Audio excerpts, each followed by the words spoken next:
Good evening, folks. It is Monday, the 6th of May, and it's time for the Geelong Region Soccer Show.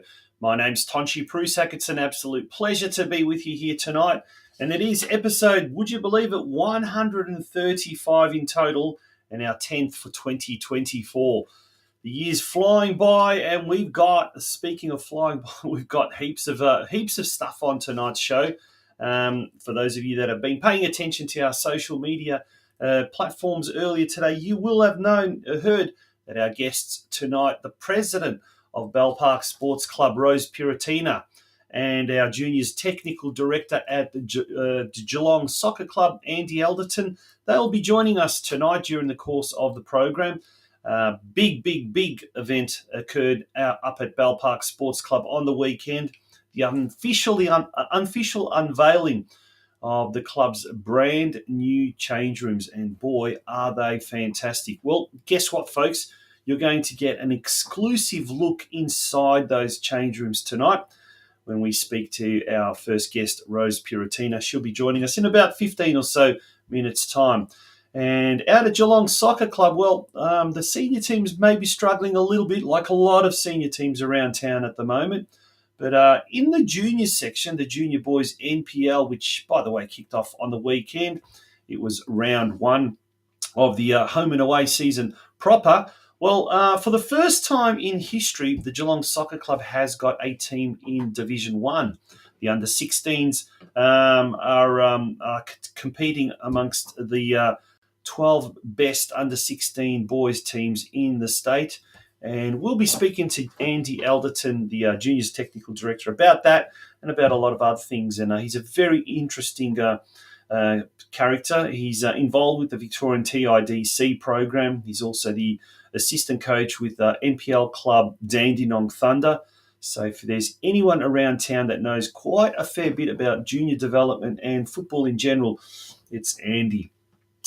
Folks, big shout out to all of our advertising sponsors, all of our business advertising sponsors, but indeed our major sponsor, the Gordon, who this week is having a series of information nights starting tomorrow night, continuing through to Wednesday and then on to Thursday as well. So if you are looking at TAFE education, then certainly pop down to one of those Gordon information nights. Speaking of the Gordon, here's some messages from our major sponsor, and when we return, it will be time for the news desk. Your future is in your hands. There is a whole world waiting for you, and your choices determine how you will impact it. At the Gordon, we recognise this. That's why we champion hands-on learning. Get your hands dirty. Grab what's in front of you. Learn by doing. Turn your passion, your ideas, and mould them into your creations. You'll be supported the entire way. You'll grow your skills in small classes, guided by teachers who are industry experts. You'll learn in state-of-the-art facilities or out in a real-world workplace setting. Your hands-on experience will increase your understanding and put you ahead of your university peers. You'll graduate work-ready, and you'll graduate sooner, with a huge range of qualifications to choose from and support services to enable your success. Now is the time to continue your learning journey. At the Gordon, your future is in your hands.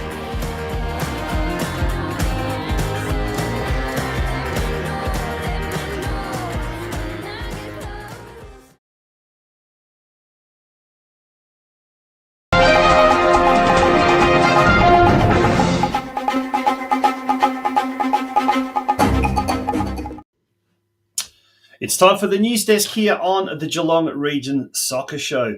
Well, let's get the ball started with what we usually do is cover the media watch. And in last Tuesday's edition of the Geelong Advertiser, there was a fantastic double-page spread in the junior sports section.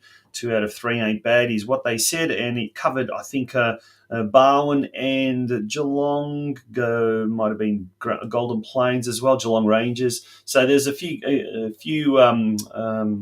teams or games it was covering, and the junior sport cameras went out to Grovedale Reserve, and it was good to see a lot of the young juniors getting their faces in the paper. On Friday night, Derby rivals amped up. Surf Coast Barwon square off in long-awaited clash, previewing the big Barwon versus Surf Coast game, which we'll go into a little bit more in-depth later on. And earlier today, Park's home opener spoiled. Bell Park's senior men's team weren't able to come to the party of the official unveiling of the new change rooms, going down 1-0 in their fixture on the weekend, which we'll go through in a little bit more depth shortly. Let's turn our attention first of all to the top of the chain, the Victorian Premier League and the Women's Victorian Premier League. On the weekend, North Geelong Warriors weren't able to continue their good form of recent weeks into the match against Caroline Springs George Cross. 2-1 was the result in favour of the home side. Sergio Escudero scoring the Warriors' only goal. And it is believed that coach Joey Didalitza copped a red card for the second time this year. So he won't be on the bench when North Geelong hosts Melbourne City this Saturday at Alco Park, 3 p.m. A crucial game. This is an all-important game. North Geelong Warriors at the moment on the bottom of the competition standings, and Melbourne City are placed third last at the moment. So they're 6 points ahead of North Geelong. So if ever there was what they call a 6-pointer, a game that North Geelong needs to win, it's this game against the A-League outfit, the A-League Outfits Academy side. Let's get that right, yeah.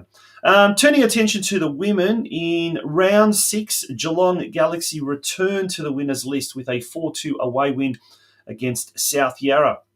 Yakamoto, Madi Rakic, Takanaka and Ogaki scoring the goals there for the Galaxy, and that moves them to 4th spot on the competition standings, 6 points off top spot. This week, Geelong Galaxy taking on Casey Comets, who are second placed at the moment, and this is going to be a real tough game for Galaxy, but they've got the home ground advantage, and that game will kick off at 3 p.m. Okay, let's have a look then at the men's state league competition, and we'll go through some of the results. In the background, we'll also have the game that was played on Friday night between Barwon and Surf Coast. So we've got some footage of that game happening.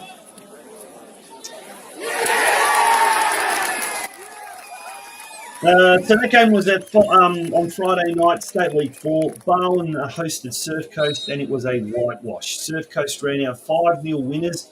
John Picott scored 2 goals. Wilson, Christian Mann and Thomas also scored for Surf Coast. Christian Mann did get a red card, so he'll be missing from next week's game. Turn our attention to the Saturday games. In State League 1, Corio defeated Strathmore 2-0. Stosic and Rapper scoring for Corio. Later that evening, Geelong lost to Clifton Hill at home 2-0. And one of the guests at that game was newly appointed or recently appointed CEO of Football Victoria, Chris Palavanis.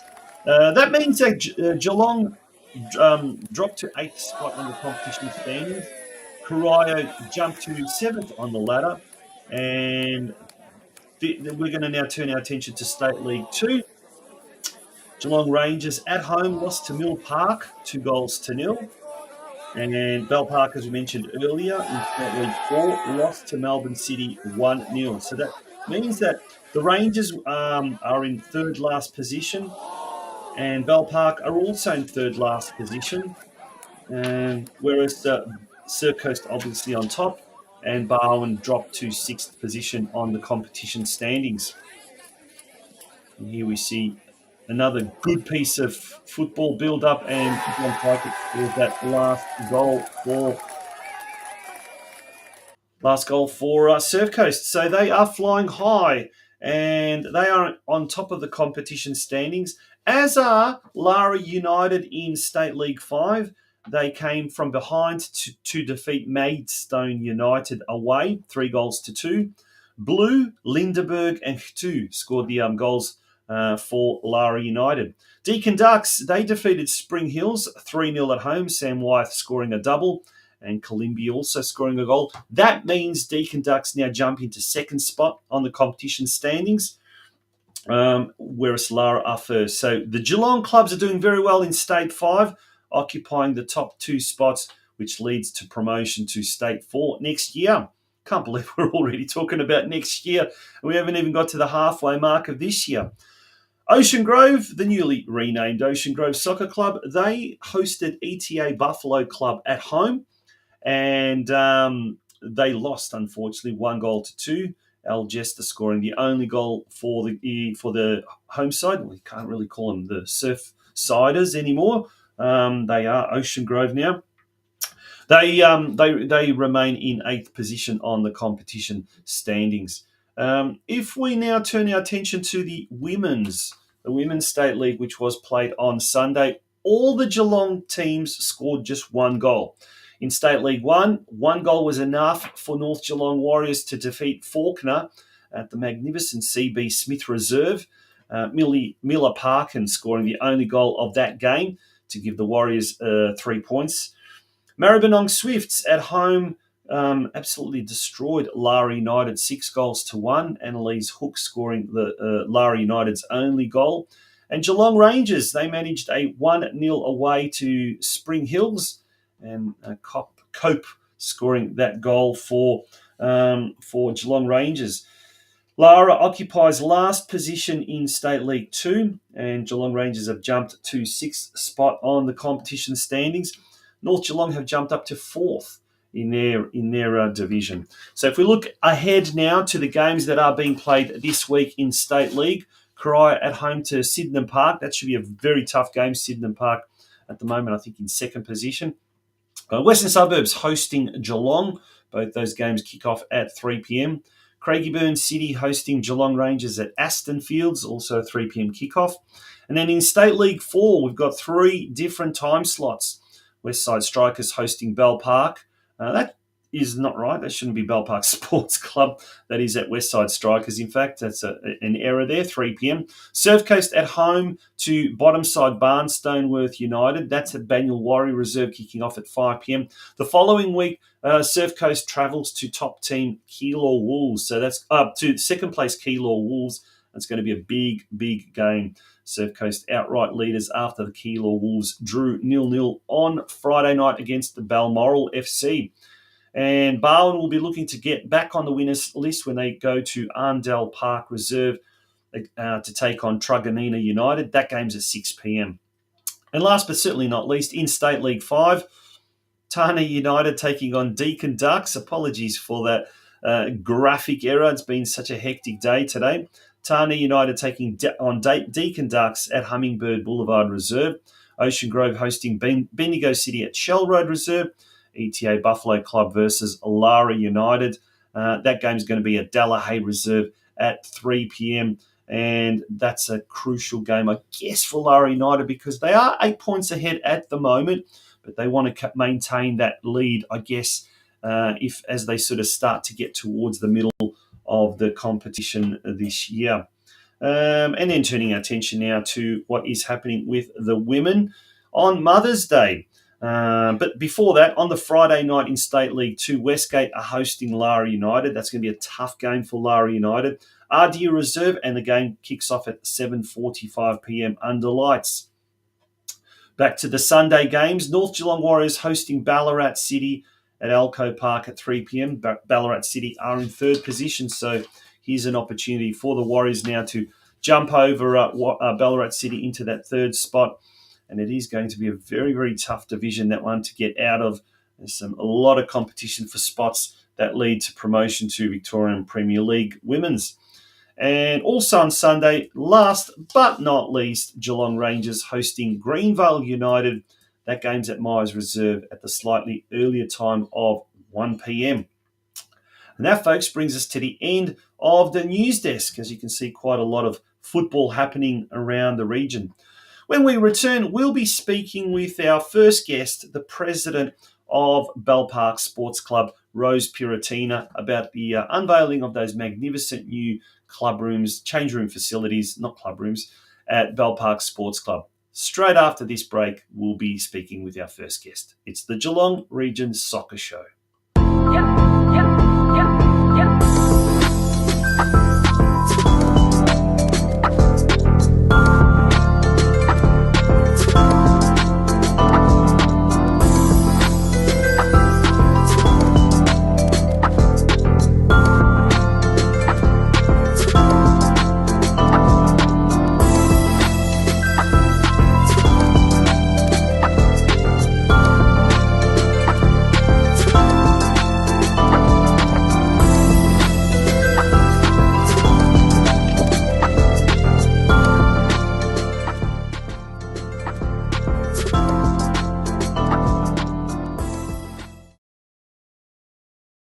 Saturday morning, the Bell Park Sports Club officially unveiled its magnificent new change room facilities at its complex in Batesford, before quite a few club members, supporters and sponsors, as well as several attending dignitaries from the local and state political arena. Geelong City Councillor Anthony Aiken performed the role of MC at the official opening. Some special guests with us today. First, I want to acknowledge my fellow council colleagues, the Mayor of the City of Geelong. We're very lucky, Bell Park Sports Club, to actually have the Mayor, Trent Sullivan, with us today. Thank you, Trent. I also acknowledge my fellow Windermere Ward Councillor, Councillor Sarah Hathaway, and probably a councillor that doesn't need any introduction to the Bell Park Sports Club, Councillor Eddie Contal, who's been an absolute champion of this particular club. So very well welcome to our council colleagues. I want to also acknowledge Alan George, the state member for Lara, which covers this area, and I do also just want to personally acknowledge John Aaron, who was the predecessor to Ella. I'm sure Alan will speak and acknowledge John as well too, but in fact this grant actually came under John's leadership when he was Minister for Sport. Before we unveil this, can I also take a moment to ask for a round of applause for Ava Architects and Playing Group for building this amazing facilities behind us.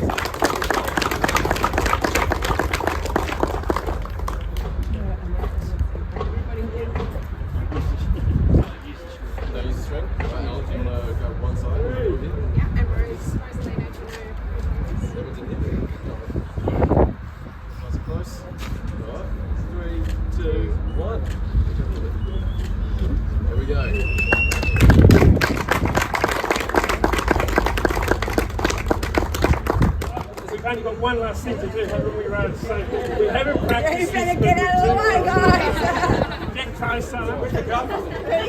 Hang back. I don't know how far it'll go. Ready?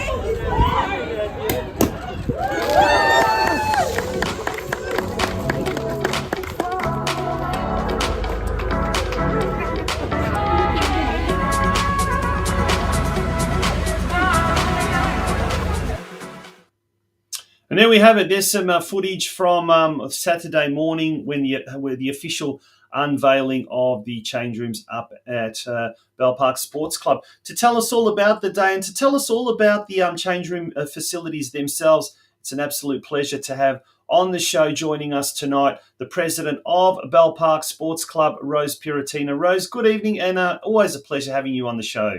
Oh, thank you, Tonchi. Thank you for that nice welcoming. Yeah. Now, it's been a while in the making. Finally, it's happened. The official unveiling of the club change rooms. First of all, let's talk about Saturday and how it all went down. Yeah, well, Saturday was a big milestone for us, as you can imagine. 6 years ago, I think that the first lobbying, we went into the paper at Geelong Addy, and we had girls changing into, in cars. It was actually horrible to see and watch. And so for us, it was huge Saturday to now have female change rooms. That's fantastic. Yeah. Now, we've seen over the last few years, over the last maybe 5 or so years, particularly in the northern suburbs, and we said it was long overdue, but we're finally starting to see new change room facilities across the board at most clubs. Some clubs have had it for a while; others are now just only starting to get it now. But it must be really heartening for you and for all the other club, I guess, administrators to see that we're finally getting what we deserve from various levels of government. But it's also great to see that when the players now go to other clubs as well, we've actually got good facilities around the region. I mean, we can always get better, but Yeah, absolutely. yeah, But we definitely are moving in the right direction with the increase in participation in females, especially in our football sport. And we celebrated the infrastructure, but it was the commitment of inclusivity, diversity, and respect, and the fact that we can offer an environment with equality for our community and a belonging for all is such an attraction to the sport. It's unbelievable. yeah. Now let's have a little bit of an exclusive look inside the change rooms. Feel free to take us through there. But this was a big shout out to Murray as well, who let me in yesterday afternoon and managed to film some of this. But from the outset, it looks very, very well designed, and it looks quite stylish, very resplendent in the blue colours and white colours of Bell Park. So that's your first aid room. So Mm. as you can see, it's quite spacious. Then you're walking into the change rooms where you've got your seating, and obviously Natural light as well. and great natural light, high ceilings, Yeah. and also the you've got the home and away, and this is obviously the seating and everything else that you can see there. But if once we get to the other rooms, you'll see that the facilities that we have with showers and toilets, we're feeling so blessed at the moment. It's just amazing. Yeah, as we into the junior home change rooms, you can see they are a lot bigger. And wait for it, but this trainer's room, that's fantastic. Tell us a bit about that. Yeah, so it's really important, as you can see there, you can see the ice bath. It's really important that we have a great recovery room where the physio can go in there, where we've got our bikes, and really give our players and look after. It's really important that we look after our players and their well-being. And when we did do the design, that's one thing that we really wanted to get right. And having that recovery bath, the trainer's room where we see, as you can see, there's another one with the physio table, but you will see bikes in there. You'll see all sorts of things that we need, like you'll see mats, and there's the bands that you also have in there, just to make sure that our players are recovering and warming up properly, so there's no injury. Yeah, fantastic. And even the match officials are well catered for. Look, what strikes me about these rooms is they're quite spacious. It's not very cramped. Like as I said, well designed. They all seem to have very good natural light as well. I guess it doesn't matter for night matches, which you've got some fantastic floodlights there, but particularly for day, it's always a good thing. And there's a lot of storage facilities there and access to the cleaners room from behind. So well done. Congratulations on everything you've achieved. And for those of you who've ever played up at Bell Park and remember the old dressing rooms, I think this will be a welcome to have these type of facilities there. But it just adds now to what you've got there. You've got great floodlights. The actual pitch itself as well is quite good. And the grandstand second to none. And then you've got probably the most nicest club rooms that pretty much look like a reception center anyway. So you've got an all-round good facility there. Yes, it's something we're really proud of, and it's taken a lot of years of hard work. And Councillor Anthony Atkins said on the weekend, they've shared the journey with Eddie Contal, with myself and David, and there's been, Steve Gasolta played an instrumental role in this as well, especially David. He's been alongside me along the way. And Murray and all the volunteers that are they're so passionate about our club, and we couldn't have done it without them. And it's I'm sorry, I've got my someone's decided to join us. Yeah, we can see. But to be quite honest, it's it's many. There's too many to mention. But the plan group really did an exceptional job to excel and deliver these, in a timely manner, earlier than what we expected.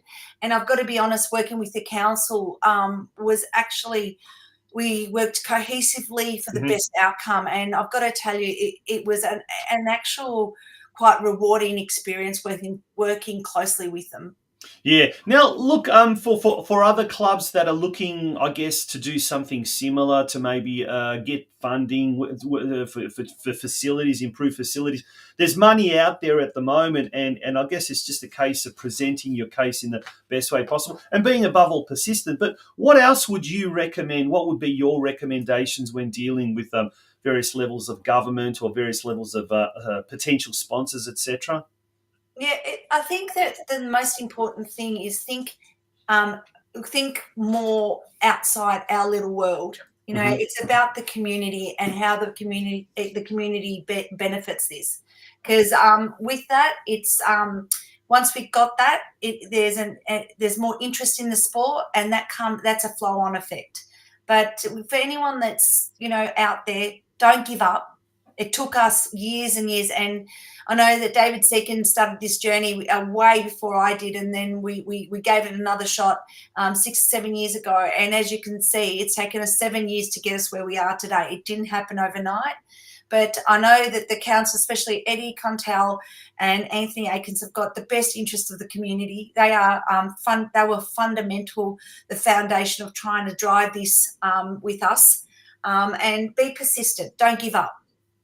Now, we saw actually Councillor Anthony Aiken perform the role of MC there, and he seemed to do quite an admirable job. We only saw a small snippet there, but overall he did a very, very good job. And I guess that's kind of like the acclaim that the club is held in the mainstream community, isn't it? That he did mention something.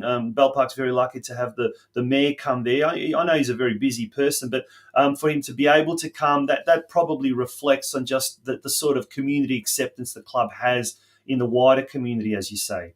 Yeah, and it was really great to have Ella George there as well. So, having Councillor Trent Sullivan, the mayor, and Anthony, there was Sarah Hathaway, as also a councillor who was there. It was really nice to see their support, because they have also fought this with us.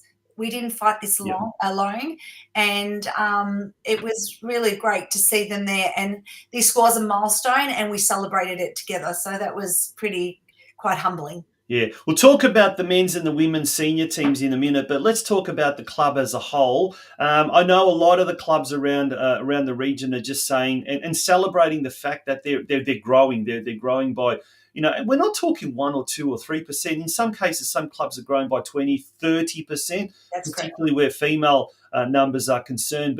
But just generally overall, what's the state of affairs with Bell Park at the moment? Well, we're in really good stead. Our juniors have hit, one of the highest numbers we've had in a little while pre-COVID. Wow. Yep. So I think that we're pretty much up there. And with our and also our senior, we've got a really strong senior women's team, and with the senior men's, we've got there is a future there there's a lot of developing players. I did say to Michael that, I haven't seen the spirit of Bell Park as I've seen it this year. It's actually quite electric. And even though that with our senior squad, there's opportunities to have some more mature players in there.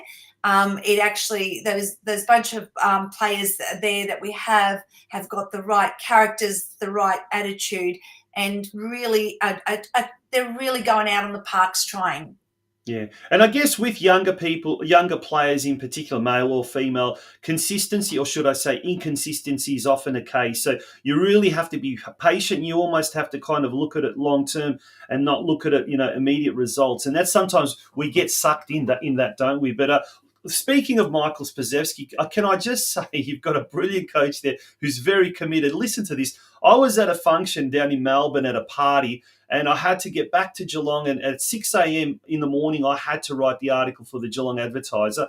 And I begged him, can you make sure that you send me the information overnight? At 11:57 p.m. on a Saturday night, I get this email through and then a follow-up text. I've just sent you an email with all the information, and man, was it absolutely fantastic. So that 11:57 p.m. on a Saturday night, that's what some of these coaches show. That's a commitment. So you got a good one there, Rose. I actually believe we have too. He's very, very committed, and he's got a great support team. And also Peter Milanovic, who's our Resis coach, to see the Resis play on the weekend was it was so inspiring. All these young players that are coming through. We may have a young squad, but we've got a developing squad, and I think we'll see the fruitfulness of it in a couple of years' time. Yeah, and speaking of the Resis, they did win 2-0 on the weekend. So yeah, they did. Fantastic. Yeah, I'm getting a couple of the results wrong according to some people in the chats lines, but that's just the graphics. It's been a very hectic day, and we've been trying to work overtime just to get everything sorted. But Rose, let's talk about the women now. Firstly, what's your take on this new grading system that the Football Geelong or Geelong Region Football Committee in conjunction with Football Victoria is doing this year? We spoke to Mio Marinovic about the men's side of a few weeks back, and he gave it a glowing thumbs up. And how have you seen it in the women's section? Look, I think it's great for the competition in Geelong. I think it puts a little bit of pressure where it needs to be put. But it also sometimes, though, the downfall of that is just with the grading. Sometimes, even though the teams are, how can I say, a lot better than what they are in the grade that they're playing, some teams are happy to play at that grade. Yep. There's a reason for it. So I'm hoping that it plans out that everyone plays in the grade that they want to play in. Yep. So I think it's great for the region, to be honest. I think that's the general consensus that everyone seems to be saying that's probably the case, yeah. Bell Park, 2 wins, and I think it's 1 loss, is that right, for the women? So I'm travelling along really well. And then this weekend we've got the last of the grading games, and I think the women this week are at home against Golden Plains, so they'll have an opportunity now to utilise the new facilities in a match situation. So that should be good. It's great because we're going to celebrate the women's female. It's Women's Week this week. Indeed. So we're going to be celebrating that. We've got all day. I think we've got about 4 or 5. We've got under 13s. We've got a few games happening there at Bell Park. So we're definitely going to be celebrating this week and celebrating the women's sport. So I'm looking forward to that. And also on top of that, we've got Mother's Day coming up this weekend or this Sunday as well. So all the soccer mums out there, hopefully everyone is going to celebrate them. And Rose, what I've seen in years gone by, and I love this on the social media, most clubs do it these days now, is on Mother's Day, particularly with the juniors, they get the mums to have a photo with the kids as well, and then they post it up and all of that. And I think, it's absolutely fantastic because you see them just week in, week out, the soccer mums, the soccer grannies, everyone's like that getting involved. And it's just great to see, and it further adds to that community spirit that you say. So fingers crossed for us. We'll be doing that on Saturday, taking a big photo with all the women involved. Ripper. And Mario Gregorio from the Corio Soccer Club, we've got to post his comment up, and he says, what you've been saying all along, our local councillors in the northern region of Geelong should be congratulated for the tremendous work they do in supporting local football. And I know one former councillor who is a regular viewer of this show, and she remains involved in football, Kylie Grisbeck, who's been a real hard worker behind the scenes back in years gone by. And it's a shame she's not there, but she certainly does. But she was an integral part of that foundation as well.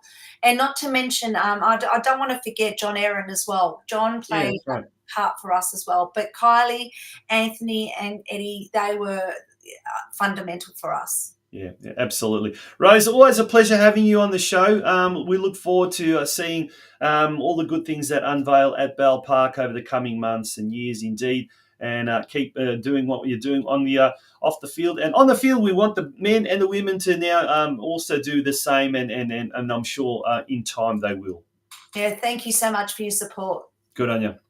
Rose PIRROTINA, the president of the Bell Park Sports Club.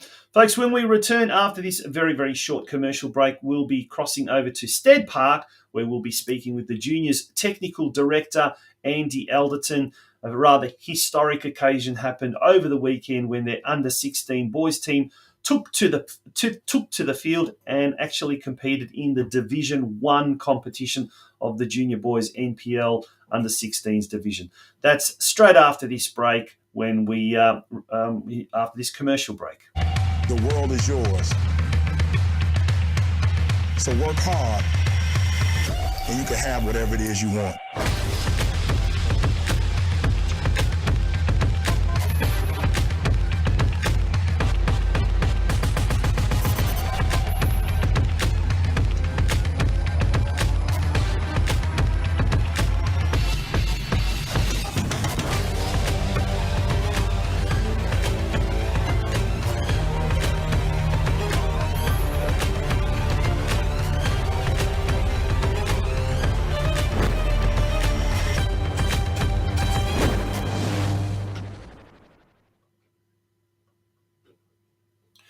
Welcome back to the Geelong Region Soccer Show. We are powering through tonight's program. There's a lot to get through, and we've got a lot that have got through, and now we've got a lot to get through.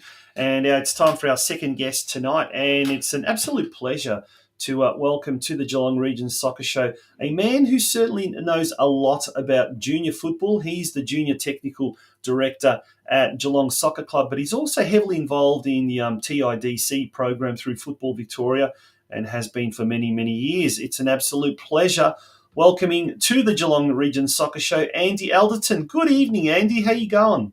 I'm doing well, Tonchi. Thanks for having me on tonight. It's an absolute pleasure, mate. First of all, let's talk about, you've been there for a couple of years now at Stead Park in the role of Juniors Technical Director. We'll talk about the Under-16 Boys NPL program very, very shortly, but how are things going in general in that area at Stead Park? Yeah, really good. I came back last year after I stepped away for a year, and the development within the groups has been excellent. The coaches have been an absolute pleasure to work with, and we've been able to extend my role into working with the Metro teams this year. So working heavily with our 2 under-12s and our 2 under-13 teams to deliver that pipeline of players that we will hope will continue to help us develop our junior NPL program. And as everyone does in the NPL, we want to produce players to hopefully step into our senior program. Yeah, and we were speaking off air a little bit earlier today, and you were just saying that the calibre of players, of young players coming up through the ranks at the under-12 and under-13 level is extraordinary, actually. And it's great to see. I know North Geelong, I know Geelong Rangers also have quite some good young talent, and which I guess leads me into the next thing. You know, you've been involved with the TIDC program, so you do know, you can identify talent, and you can see the calibre of talent coming up through the ranks. But more specifically there at Geelong Soccer Club, how have you managed to, is it a case of just identifying some of the players that have come to the club that have lifted the standard, or is it some of the great work that's being done by coaches and what you're not in the mini ruse section of the club, or is it a combination? What's bringing that standard up? I think if we talk about the mini ruse section to start with, I think the coaches have worked predominantly for a number of years. I think there's been a lot of good work that's gone on below the NPL level that hasn't always been recognised, and I think we're beginning to see the fruition of that. And we've got players that have been at the club for a number of years, and we've got some exceptional coaches in our 12s and 13s program. And the development. I work with the 12s tonight, for example, and you can see real fruits of the success. We're going to get some success from the players that are coming through them programs. We've struggled traditionally at 14s and 15s to retain our players. I think that's been a problem for Geelong. Last year we had 6 boys in our under 14s program that were part of the TRDC program that won state championships, but unfortunately we couldn't retain them. Players move for various reasons, and we lost all them 6 players, and that the retention of players has been very difficult. Yeah. And I think to kind of go back to Gary's team, Gary Hopper's the under-16s team that's been so successful here. That's a team that has to stay together for a number of years. We've managed to bring in a couple of players this year, but the team themselves, it's a collective. That squad's been together. The core of that squad's been together a long time with Gary and Chris. Both Chris's the assistants, and I think it's that longevity, the work. They were very close to making Tier 2 last year, and have done exceptionally well to make Tier 1 this year, and which I think is the toughest of the regions, the West. You look at the other teams that are in there with Western United and North Geelong, Melbourne Knights and St Albans and Green Gully and Avondale and Altona Magic. It's a phenomenally hard group to get into even Tier 2. So for Gary and his boys to get into Tier 1 has been a phenomenal effort, and they're looking forward to the challenge and the excitement of playing some amazing teams over the next 22 weeks.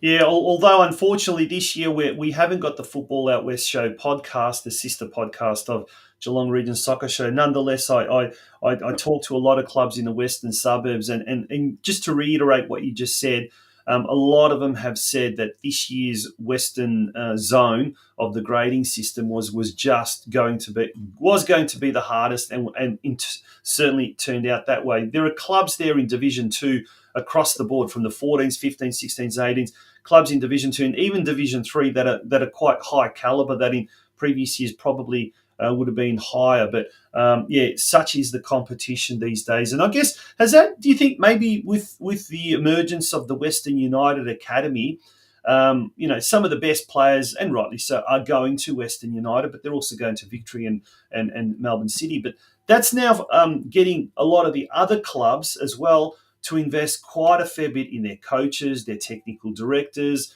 Hence, a lot of players are moving to some of these clubs. So there's a real lifting of collective standards, I suppose. Is that right?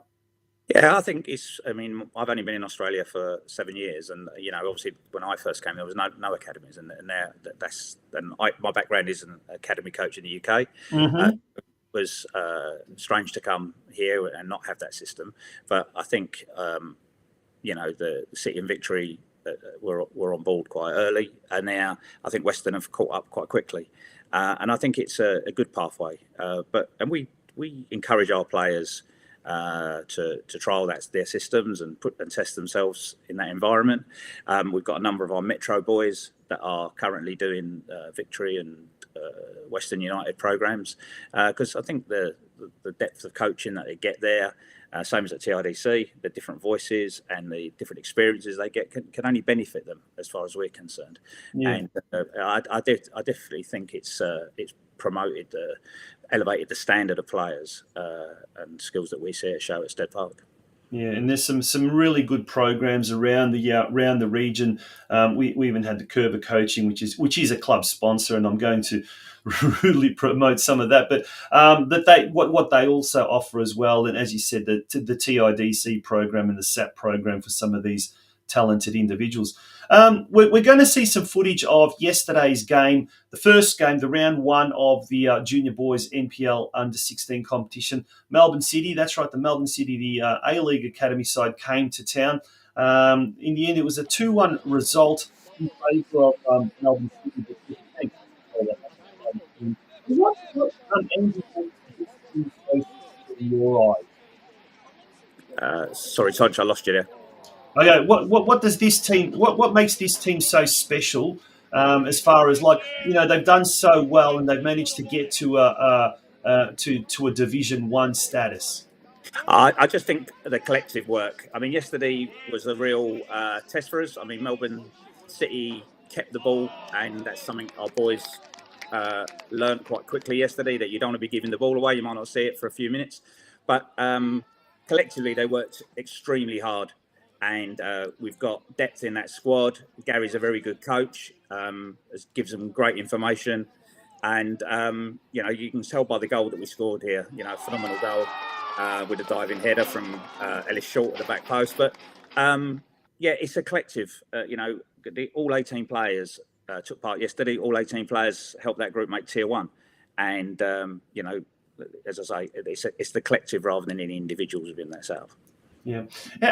Getting back to that kind of that mini Roos program and also the metros, because now look, when we're speaking of the metros, just in the boys section, the girls as well is growing. North Geelong, I think, Geelong, Barwon have got teams in the metro girls section. But with regards to the boys, there's 2 Geelong under 12 teams, 2 under 13 teams. Rangers is also starting to send teams in the metro section. North Geelong, the same thing. Does that mean now with the more number of kids playing, like registrations are just across the board are just absolutely nuts? And speaking to Rob Kukanovsky earlier today, the president of Geelong, he also said that the numbers at Geelong are just astounding. Does that mean we've got this bigger pool of players, and there's also a lot more quality players as well starting to come up through the processes involved? Yeah, we have, and but as you know, Victoria has got its own unique problem that we compete with other sports. Yeah, it's not a problem I had when I was in the UK. Everyone wanted to play soccer. Here, we've got a lot of players that are very keen at 11 and 12, but then they have to make the decision at 13 whether they're going to play AFL or not. And we do lose a number of players who want to go play that, or a number of players don't want to commit to the NPL schedule. When I first come here, it was, very the number of games have increased every year. Most of our NPL boys this year will play between 40 and 50 games. Yes. And they train 3 nights a week for probably 48 weeks of the year. So it's a huge commitment for the players and parents. And for some people, that's not the environment and that's not the schedule they want for their children. And we have to give them an alternative to that to still keep them in the game. So the community program is really important at Geelong. And, we were always looking at community players that potentially could step into the NPL arena if the time is right for them. Yeah, which brings me, I guess, to the next point. And that's something that from a personal level, I kind of look at when I talk to different clubs. And look, my own son is in the under 13 kind of age group. And he's kind of going through the SAP program and this and that. But I see a lot of his friends who are, playing as well, but they're maybe not in that kind of level. But it's just as important having them involved in the game as well. So does Geelong need 3 NPL boys teams and say 2 girls NPL teams, or is that stretching the talent pool a little bit too much, or do we need to give them more of an option? I think it's difficult. I think for us, we've not struck. We're on. We're right on the line for numbers in our 14s and 15s. I think we've got good players come through, and we're competitive at both age groups. But we're not blessed with loads of players. And Geelong Rangers, we play them regularly. We've got good relationships with the guys at Geelong Rangers. But whether I think the reason a lot of them play at Geelong Rangers is because they want that community environment. They don't want to commit to the NPL program.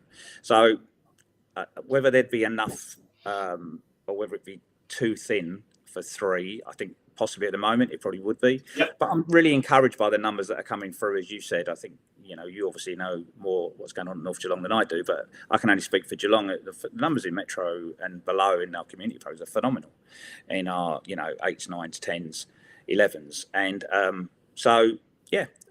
I would imagine within the next 2 or 3 years there possibly would be a demand for a 3rd NPL team. Yeah, I can't. During the week, I know Football Victoria released some graphic figures, and I don't have them here at hand, but the staggering increases across the board. I know there was one that I remember seeing something about referees. It's like they had 1,000 referees last year. This year they've got 1,700.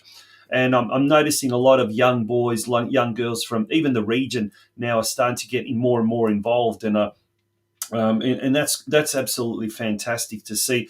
Female figure numbers are just extraordinary. Overall players, I think it went from 70 to 84,000 registered players, which is still minute compared to maybe basketball, maybe in this state. Yeah, and I know in other states as well. But it's the growth is quite staggering, and if it maintains this, we're going to really, really need a lot more facilities. Dare I say, a lot more clubs in the region as well. But coaches as well. How are we going with coaches? And part two of that question, how are we going with quality coaches in this region? I'm very lucky. The guys we have at Geelong are exceptional. Very blessed with the coaches that I've got. They work very hard. I ask a lot of them. I demand a lot from them, and they continue to deliver. It's a huge commitment to be an NPL coach. No one's doing it for financial gain.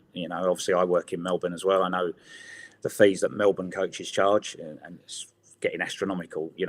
In the regions, we're not playing that game. We want to develop coaches, and rightfully so. We've got some very committed and good coaches. The coaches in our Metro program are keen to learn. We put on coach-to-coach workshops. We put on a lot of stuff, presentations. I take a lot of sessions around the club to try and encourage and support them. And, and a number of them are now beginning to register for the FE, or now the FA program, to get their licensing. And, I think we've got a good pathway of coaches coming through at Geelong.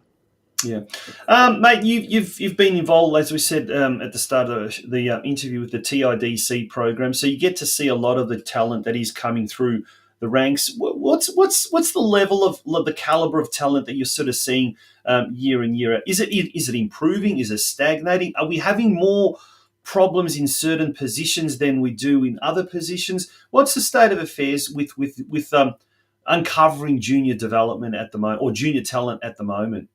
I think in the regions, I took the I think it was the under 13s last year for the state championships, and we won it. I know Joey Delissa at North has won state championships with regional teams over the past couple of years. Yep. I think the regional teams have always been traditionally very strong, and we've got some good quality. I think the one area I think we're all noticing at the moment where we are struggling is goalkeepers. I think, I did the gradings for the under 13s this year, and, we weren't blessed with huge numbers that came through. And I think, we found in Metro that although we've got 4 very strong teams, we've only got a couple of goalkeepers. It is a definite problem as a country. If you're tall, all the stuff we look for in the UK in the academy system, you look for someone who's tall, athletic, got great hand-eye coordination. They're all going to go and play footy in this country, and I think that, from my point of view, is a real, as a technical director, trying to find someone to come in to be goalkeepers is becoming really, really challenging.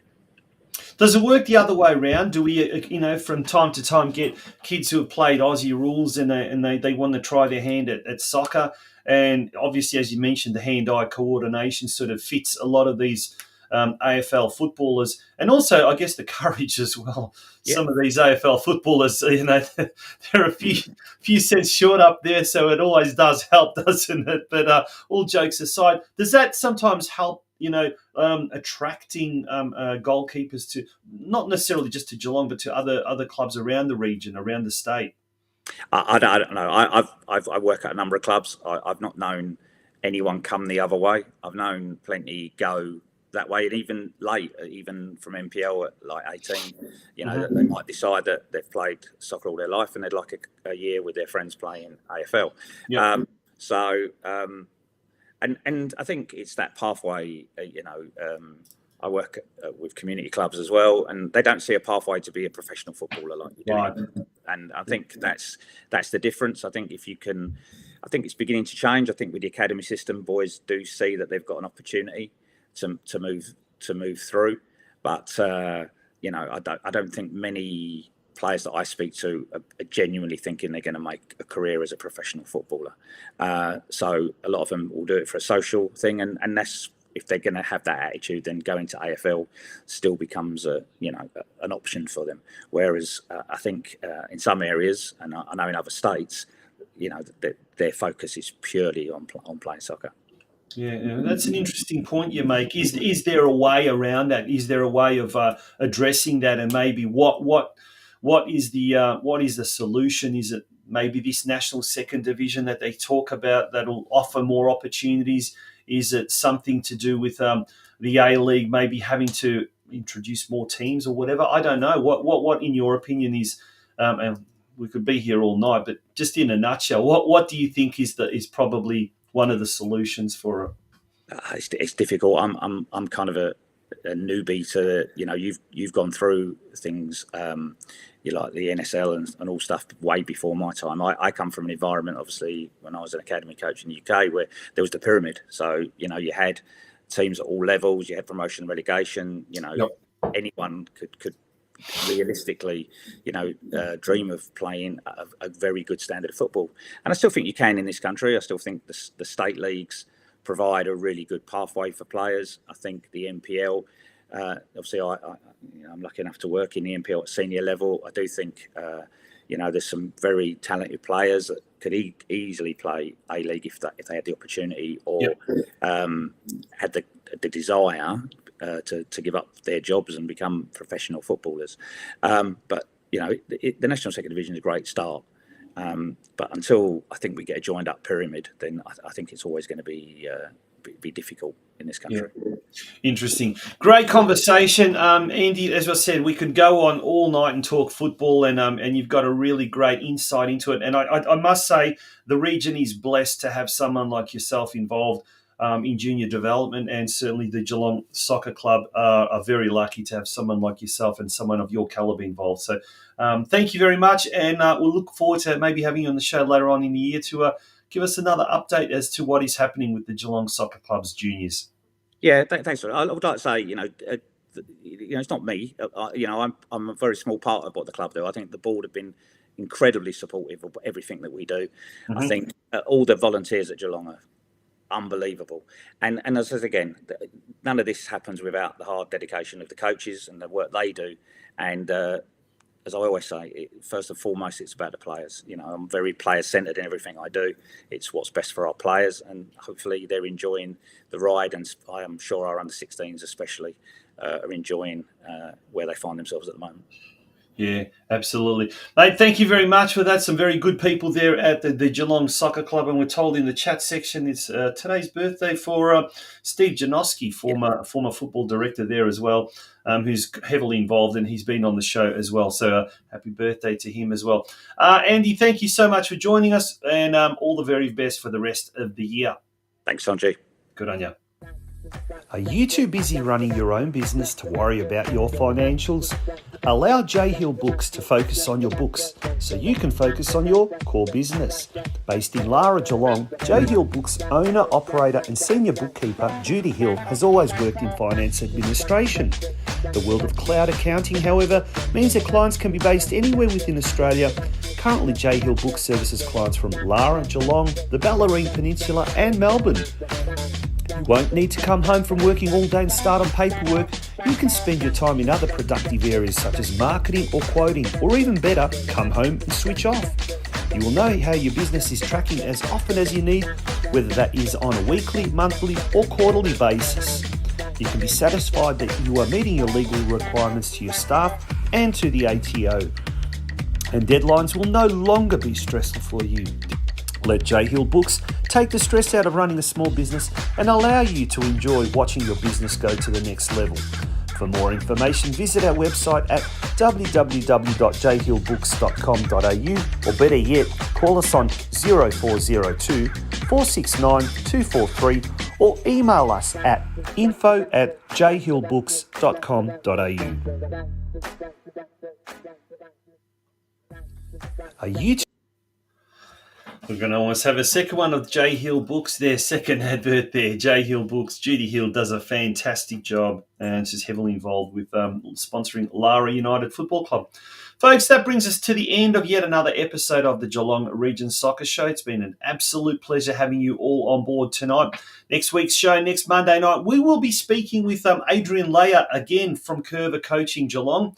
We had him on our very, very first show earlier this year. He's just returned from England, where it was a study tour of sorts, and whilst there he managed to catch up with Ange Postecoglou and Mila Jedinak at Tottenham Hotspur.